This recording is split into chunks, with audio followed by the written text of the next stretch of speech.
Hello friends, welcome back. We are in lesson number 44.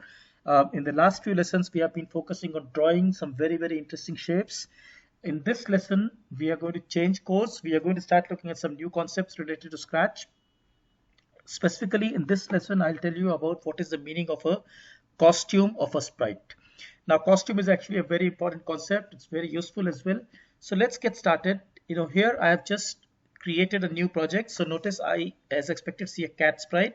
Now it turns out that cat sprite can have multiple looks or multiple costumes, right? To look at this, we can go and click on this costumes tab. So we select the sprite here, we go and select the costumes tab, and we notice that cat has in fact got two sprites. In one, which is a regular one, it's kind of standing like this. In the other one, which is called costume 2, it's sort of like looks like it's running, right? So notice if I keep doing these two, it looks like the cat is running right now. So what exactly are these costumes?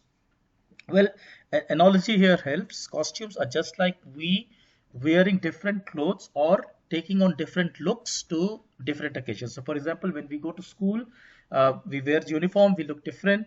When we go to a birthday party, probably we wear some fancy dress and we look different. When we go and play sports, we play some other kind of dress and we look different. But it's the same you, the same us behind these clothes, right? So the same concept applies to sprites.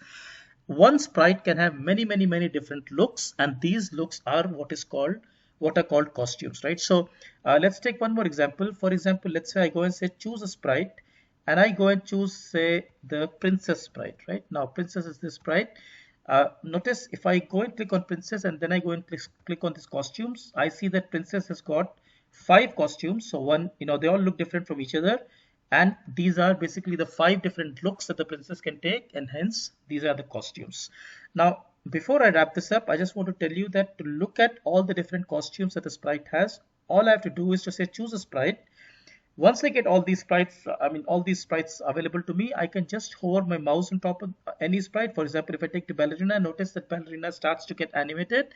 It is basically showing us all its costumes that it has, right? So similarly, Anina dance, it appears that she's dancing, but really these are all the costumes, right? To summarize then, costumes are the different looks of the same exact sprite, right? So the sprite inside has not changed, but it's just the looks of the sprite that has changed. I hope you find this useful. Take care. Thank you so much. Bye-bye.